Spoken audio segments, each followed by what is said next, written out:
William Harrington was not just any man. He was a name that echoed in boardrooms, headlines, and even whispered conversations among those who admired or envied his success. Born into modest beginnings, William had clawed his way to the top through sheer determination, long nights, and an unrelenting drive for excellence. His company, Harrington Enterprises, dominated industries ranging from technology to real estate, making him one of the wealthiest men in the country. Yet despite all his achievements, there was a void inside him, a hollow space that no amount of money or power could fill. 2 years ago, William's life changed forever when tragedy struck. His only son, Ethan, passed away after battling a rare illness. Ethan wasn't just William's child. He was his pride, his joy, and the one person who reminded William of what truly mattered in life. Losing him felt like losing a piece of himself. The once confident billionaire became a shadow of the man he used to be. His days were filled with endless meetings, but his nights were haunted by memories of Ethan, his laughter, his dreams, and the moments they would never share again. To cope with his grief, William developed a quiet ritual. Every Sunday morning, rain or shine, he visited Ethan's grave at the serene Greenfield Cemetery on the outskirts of town. It was a place where time seemed to stand still, surrounded by towering oak trees and soft whispers of the wind. The cemetery was rarely crowded, offering William the solitude he craved. He would bring fresh flowers every week, carefully arranging them around the polished marble headstone engraved with Ethan's name. Sometimes, he would sit silently for hours, staring at the inscription that read, "Beloved son, forever in our hearts." Other times he would speak aloud, sharing stories about his day as if Ethan were still listening. This particular Sunday was different. The air carried a crisp chill, signaling the arrival of autumn. Golden leaves swirled around William's feet as he walked along the narrow gravel path leading to Ethan's resting place.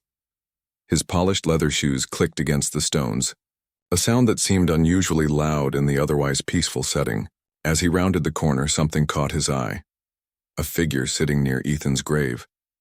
At first he thought it might be a groundskeeper, or perhaps another visitor paying respects to a neighboring plot. But as he drew closer, he realized it was a young woman. The sight startled him. No one else ever came here on Sundays. This was his time with Ethan, his private sanctuary. Who was this stranger? And why was she intruding on such sacred ground? William slowed his pace, his brow furrowing in confusion and mild irritation. The closer he got, the more details he noticed. She wore a faded jacket patched together in places, its color dulled by wear. Her jeans were frayed at the edges and her sneakers looked like they had seen better days. Her dark hair fell loosely around her shoulders, partially hiding her face, which was buried in her hands. Her shoulders shook slightly and faint sobs reached William's ears. For a moment, William hesitated.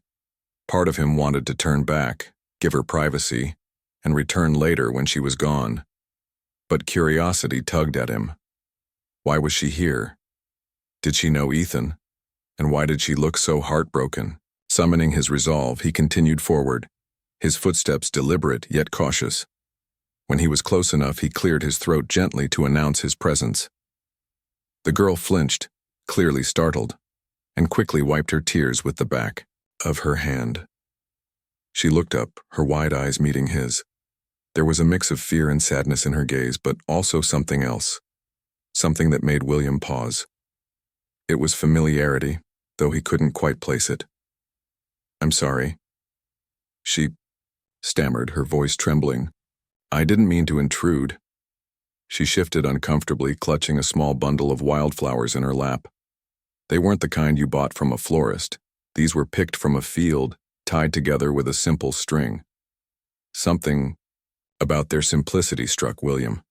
These weren't expensive blooms meant to impress, they were heartfelt offerings, chosen with care and meaning. "It's all right," William replied, his tone softer than he intended. "But may I ask, why are you here?" He gestured toward Ethan's grave, trying to keep his voice steady despite the knot forming in his stomach. The girl hesitated, glancing at the headstone before looking back at him. Her lips parted as if she were about to speak, but then she closed them again, unsure. Finally, after a deep breath, she said, "My name is Clara. I knew Ethan." Those words hit William like a punch to the chest. Knew Ethan? How? And why hadn't he known about her before? A flood of questions raced through his mind, but he forced himself to remain calm. "You knew my son?"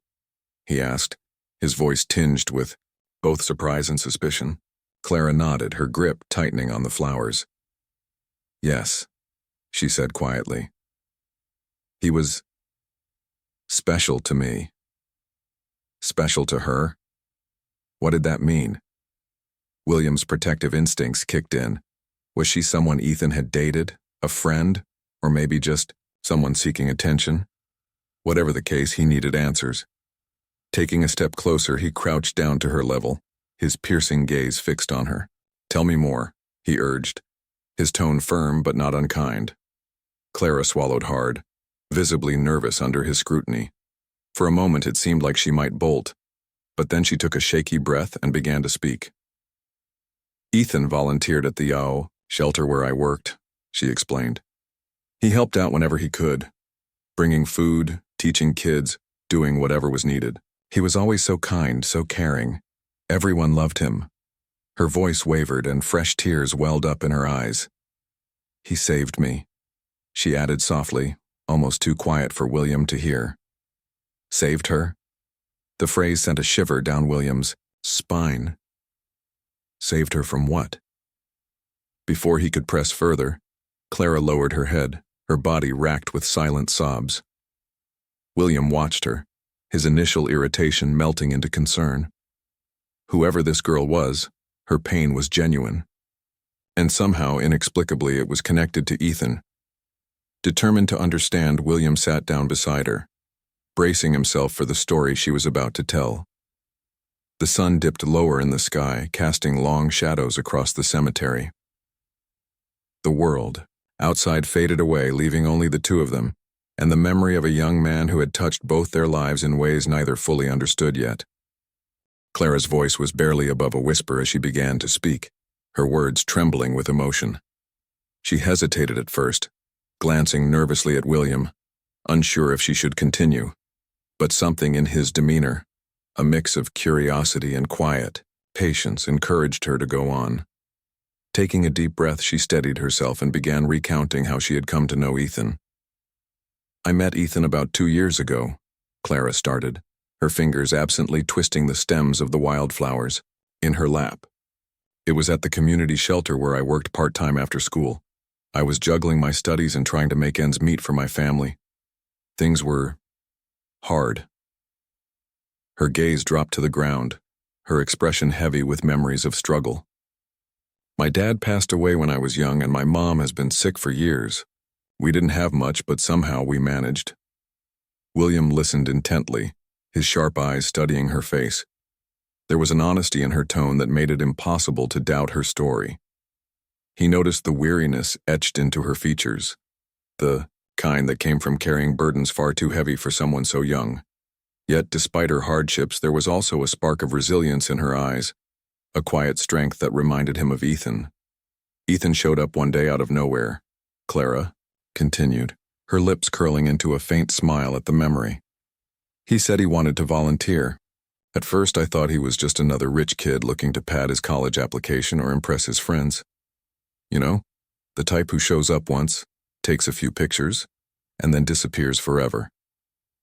She paused, letting out a soft laugh. But Ethan wasn't like that, not at all. Her smile grew warmer as she described him. "He came every week without fail. Sometimes he brought food donations, boxes of fresh fruits, vegetables, canned goods. Other times he stayed late to help clean up or organize supplies. The kids loved him. He'd sit with them, listen to their stories, teach them math or science. He even started a little reading club, bringing books from his own collection. He always said, 'Every child deserves a chance to dream.'" Clara's voice softened, tinged with admiration. "He saw potential in everyone, even in people who didn't see it in themselves.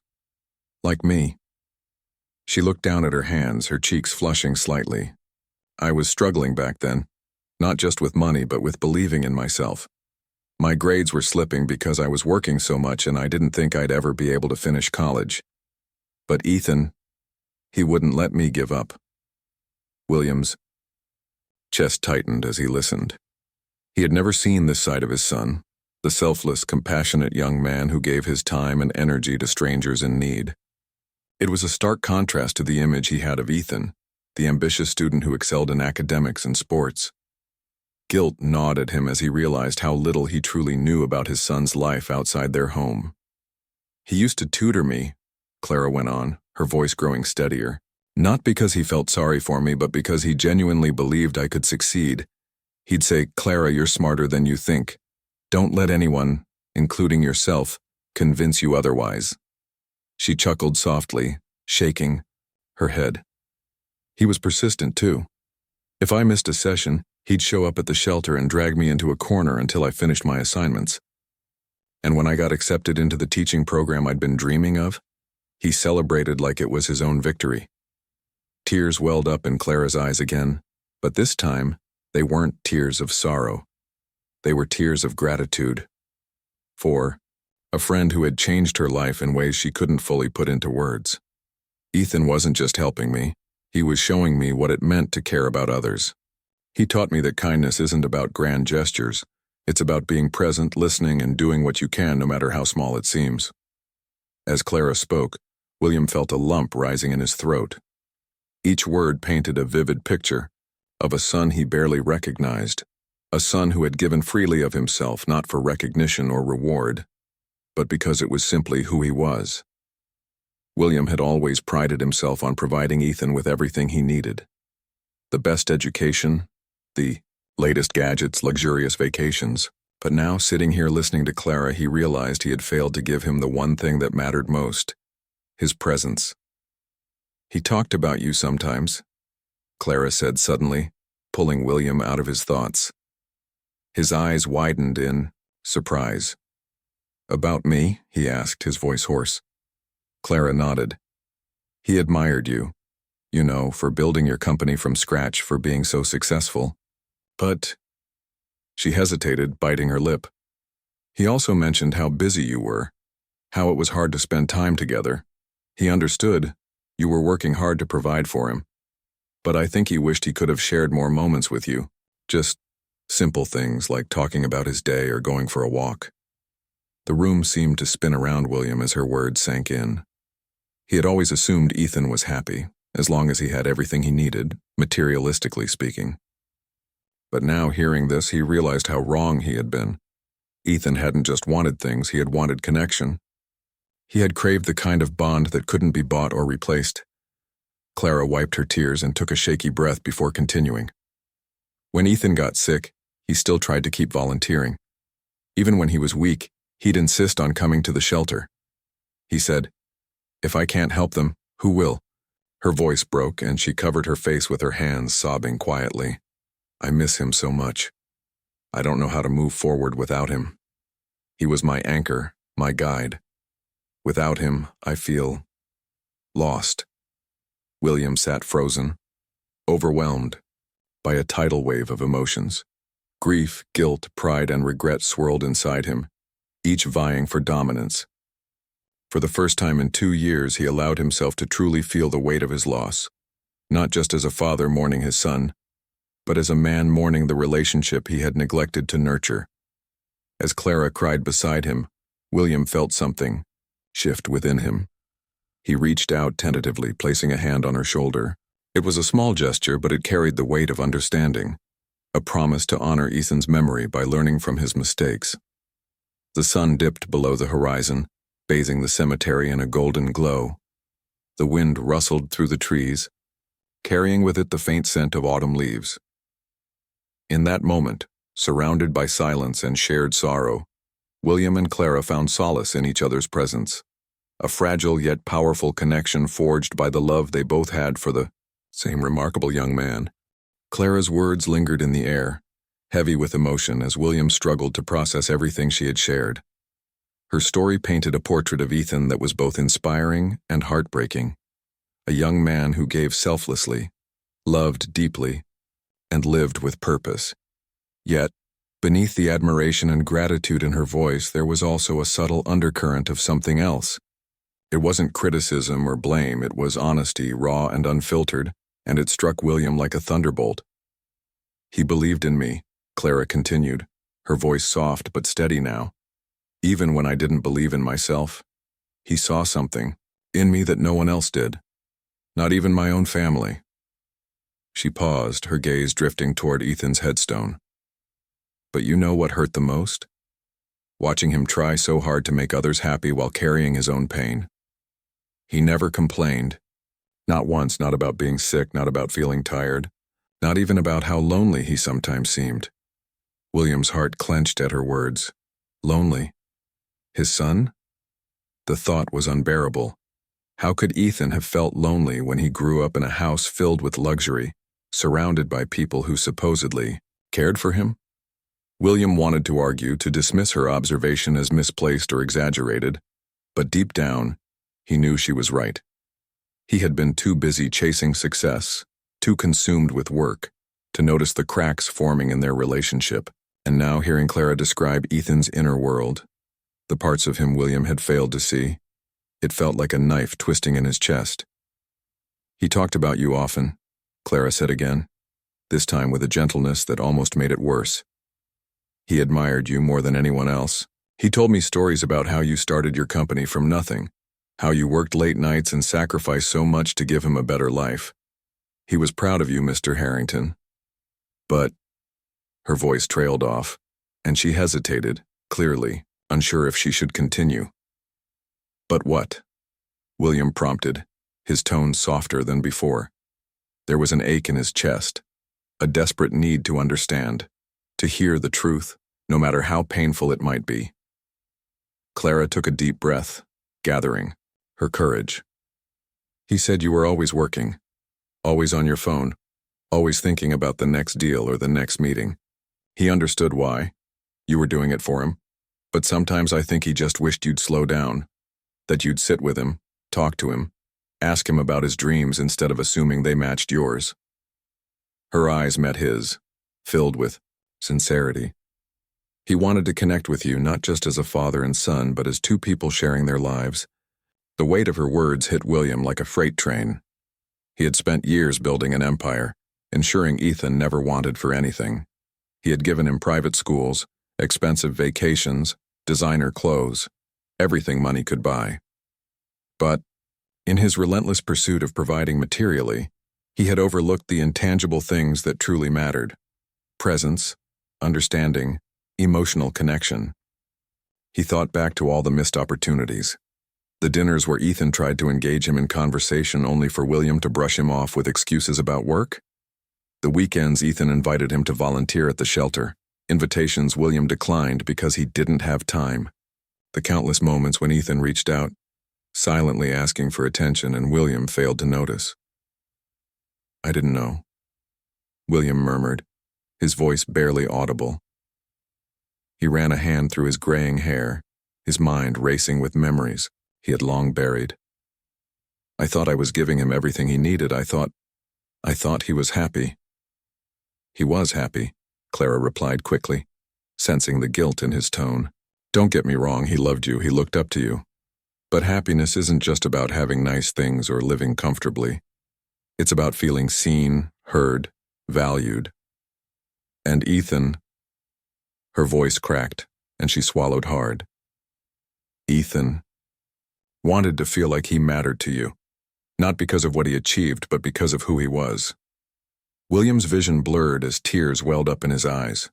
For the first time in years, he allowed himself to fully confront the reality of his loss and the role he had played in shaping it. He had been so focused on providing for Ethan's future that he had neglected to cherish the present. He had treated their relationship like a transaction, measuring success in terms of material provision rather than emotional fulfillment. And now, sitting here beside Clara, listening to her recount the depth of Ethan's kindness and humanity, he realized how profoundly he had failed, not just as a father, but as a person. "I'm sorry," William whispered, His voice choked with emotion. "I'm so sorry, Clara. I should have done better. I should have been there for him. For both of you." He lowered his head, unable to meet her gaze. The shame was overwhelming, a tidal wave threatening to drown him. To his surprise, Clara reached out and placed a gentle hand on his arm. "It's okay," she said softly. "You didn't know. None of us are perfect. What matters is what you do now, how you honor his memory moving forward." Her words were simple, yet they carried a profound wisdom that resonated deeply with William. As the sun dipped lower in the sky, casting long shadows across the cemetery, William found himself reflecting on the legacy Ethan had left behind. It wasn't the wealth or the accolades. It was the impact he had on the lives of others, the way he made people feel seen, valued, and loved.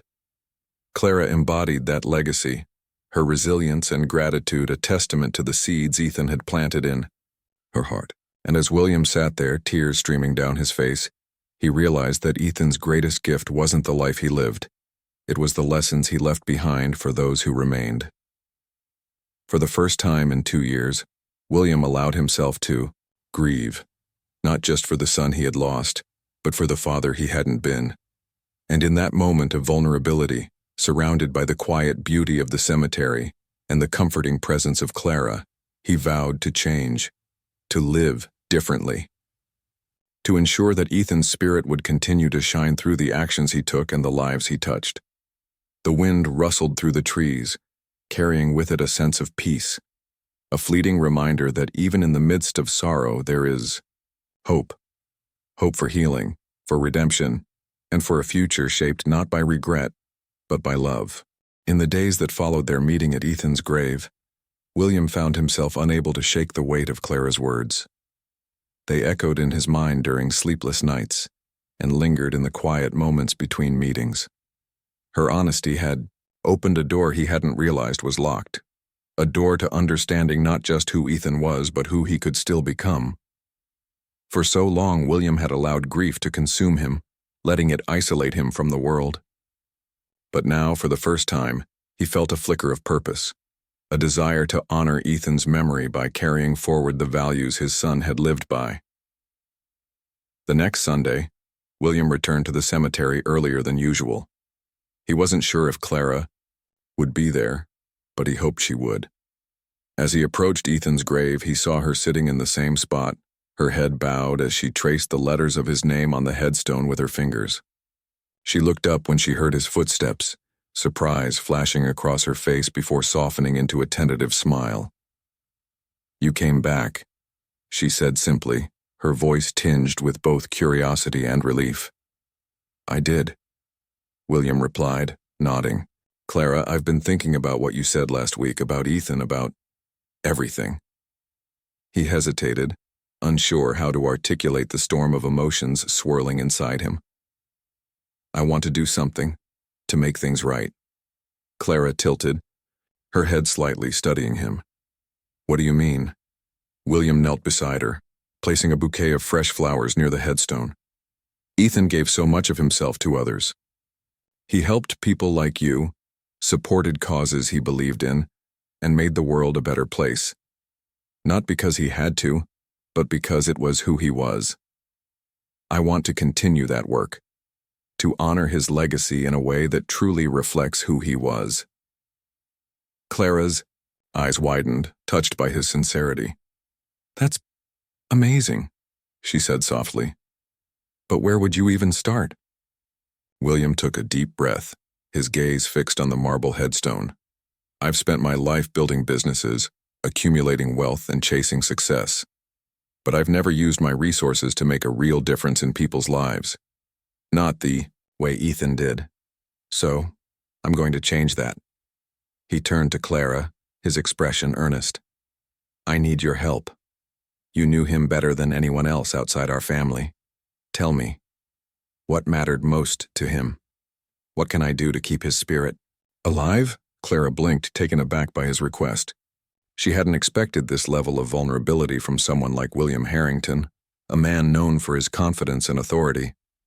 Yet here he was, humbled and open, seeking guidance from someone half his age. It was a side of him she hadn't seen before, and it moved her deeply.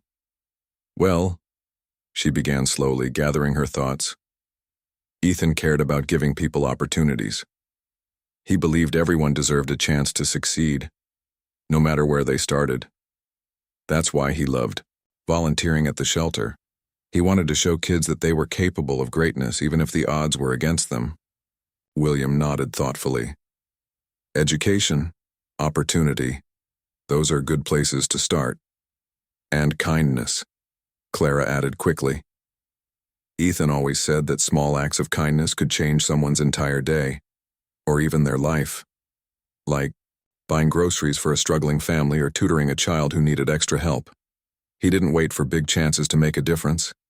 He looked for little ways every single day. Her words resonated with William, sparking an idea. "What if we created something permanent?" he suggested. "A foundation, maybe. Something that could provide scholarships, mentorship programs, and support for underserved communities. We could call it the Ethan Harrington Legacy Foundation." Clara's breath caught in her throat. The idea was beautiful, almost too perfect. "That sounds incredible," she whispered, tears welling up in her eyes. Ethan would have loved that. Over the next few weeks, William threw himself into planning the foundation with a fervor he hadn't felt in years. He hired a team of experts, consulted with nonprofit organizations, and pored over research to ensure the initiative would have a lasting impact. But more importantly, he involved Clara every step of the way. She became his sounding board, sharing stories about Ethan's passions and offering insights into the needs of the community he had served. Their collaboration brought them closer together. At first, Clara had been hesitant, intimidated by William's wealth and status. But as they worked side by side, she began to see him not as the formidable billionaire, but as a grieving father trying to heal. In turn, William saw Clara not just as a recipient of Ethan's generosity, but as a reflection of his son's compassion and determination. Their shared grief transformed into a bond, one built on mutual respect, admiration, and a commitment to honoring Ethan's memory. One evening, as they sat in William's study reviewing documents for the foundation, Clara spoke up. "Mr. Harrington, William, I just want to say thank you for doing this, for listening to me. I know it can't be easy, facing all of this after losing Ethan." William looked at her, his expression softening. "It's not easy," he admitted, "but it's necessary. And honestly, Clara, you've helped me more than you realize. Talking to you has made me see Ethan in a new light, the parts of him I missed while he was alive. You've reminded me of the kind of man he was, and the kind of man I should strive to be." Clara smiled through her tears, feeling a sense of peace wash over her. For so long, she had carried the weight of Ethan's loss alone. Now, working alongside William, she felt less burdened, as though she finally had a partner in keeping his spirit alive. As the months passed, the Ethan Harrington Legacy Foundation began to take shape. Scholarships were awarded to students from low-income families. Mentorship programs paired volunteers with at-risk youth, and food drives provided meals for struggling households. The foundation's mission statement reflected Ethan's philosophy. Every act of kindness matters. Every life is worth investing in. Through it all, William found a renewed sense of purpose. He attended fundraisers, visited schools, and met the individuals whose lives were being transformed by the foundation. Each interaction reminded him of Ethan, the way he laughed, the way he cared, the way he inspired others. Slowly but surely, William began to heal, finding solace in knowing that his son's legacy was thriving. For Clara, the foundation became a lifeline. It gave her a sense of direction and fulfillment, allowing her to channel her grief into action. She continued her studies, determined to become a teacher like she had always dreamed, and volunteered regularly with the foundation. Together, she and William formed an unlikely partnership, a billionaire and a young woman from humble beginnings, united by love for the same extraordinary person. On the anniversary of Ethan's passing, William and Clara stood side by side at his grave. The air was crisp, the sky painted in hues of orange and pink as the sun set behind the trees. Flowers adorned the headstone, placed there by friends, family, and strangers who had been touched by Ethan's story. "He'd be proud of us," Clara said softly, breaking the silence. William nodded, his eyes glistening with unshed tears. "Yes," he agreed. He would. As they stood there, hand in hand, they both knew that while Ethan was gone, his presence remained, a guiding light leading them toward a future shaped by love, kindness, and hope. The Ethan Harrington Legacy Foundation quickly became more than just a charitable organization. It became a movement. Within months of its launch, the foundation had touched countless lives, transforming struggling communities and giving hope to those who needed it most. William Harrington, once known only as a ruthless businessman, was now celebrated for his generosity and dedication to social causes. But the true measure of success wasn't in the headlines or accolades. It was in the smiles of children receiving scholarships, the relief on parents' faces when they could finally put food on the table, and the stories of young adults finding their footing thanks to mentorship programs. Clara played an integral role in shaping the foundation's initiatives. Her firsthand experience with poverty and hardship gave her unique insight into what people truly needed. She advocated for practical solutions, like vocational training programs and mental health support, that addressed not just immediate needs but long-term challenges. Under her guidance, the foundation expanded its reach, partnering with schools, shelters, and community centers across the country. For Clara, this work was deeply personal. It allowed her to honor Ethan's memory, while also fulfilling the dreams he had encouraged her to pursue. William watched with pride as Clara grew into her role within the foundation. She was no longer the timid, grief-stricken girl he had met at the cemetery. Instead, she blossomed into a confident leader, inspiring others with her resilience and compassion. Their partnership evolved too. What began as a shared mission to honor Ethan transformed into a father-daughter-like bond that filled the void in both their lives. They spent hours discussing strategies, brainstorming ideas, and reflecting on how far they'd come since that fateful day at the cemetery. One afternoon, as they sat together in William's office reviewing reports from the foundation's latest projects, Clara turned to him with a thoughtful expression. "Do you ever think about how much Ethan would have loved seeing all of this?" she asked, gesturing toward the stack of documents detailing the foundation's impact. William leaned back in his chair, a wistful smile playing on his lips. "Every single day," he replied. "I imagine him walking through these halls, shaking, hands cracking jokes, making sure everyone felt seen and valued. He'd probably tease me for being so formal during meetings." Clara laughed, picturing Ethan doing exactly that. "He'd tell you to lighten up," she agreed. "And then, he'd remind you that kindness doesn't need a fancy title or a big budget. It starts with listening." Her words struck a chord with William. Despite the foundation's growth and success, he never lost sight of the simple yet profound lessons Ethan had taught them. That connection matters more than wealth, that empathy can bridge any divide, and that even the smallest acts of kindness can leave a lasting impact. As the years passed, the foundation continued to thrive, but its influence extended beyond tangible achievements. It sparked a ripple effect, inspiring others to pay it forward in their own communities. Teachers, volunteers, and beneficiaries of the foundation's programs began sharing their stories, spreading Ethan's message of hope and compassion. The foundation's motto, "Every act of kindness matters. Every life is worth investing," just became a rallying cry for individuals determined to make a difference. For William, the journey brought unexpected rewards.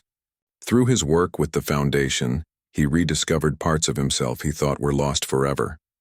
He learned to slow down, to listen, and to find joy in moments rather than milestones. His relationships improved, not just with Clara, but with old friends and colleagues who noticed the change in him. Gone was the aloof billionaire obsessed with control. In his place stood a man who embraced vulnerability, humility, and humanity. But perhaps the greatest gift was the healing he experienced. Grief didn't disappear entirely. It never does. but it softened, becoming less suffocating and more manageable.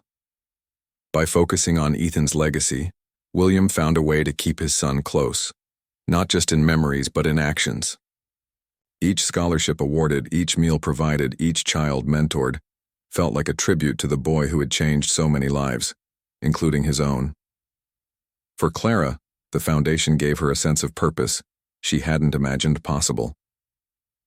After completing her degree, she took on a full-time position leading one of the foundation's flagship programs, which aimed to empower young women from disadvantaged backgrounds.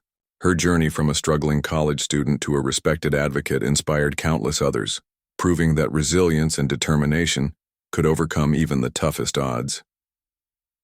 On the 5th anniversary of Ethan's passing, William and Clara hosted a special event at the foundation's headquarters. The building buzzed with energy as hundreds of people gathered to celebrate the impact Ethan's legacy had made. There were speeches, performances, and heartfelt testimonials from those whose lives had been transformed by the foundation's work.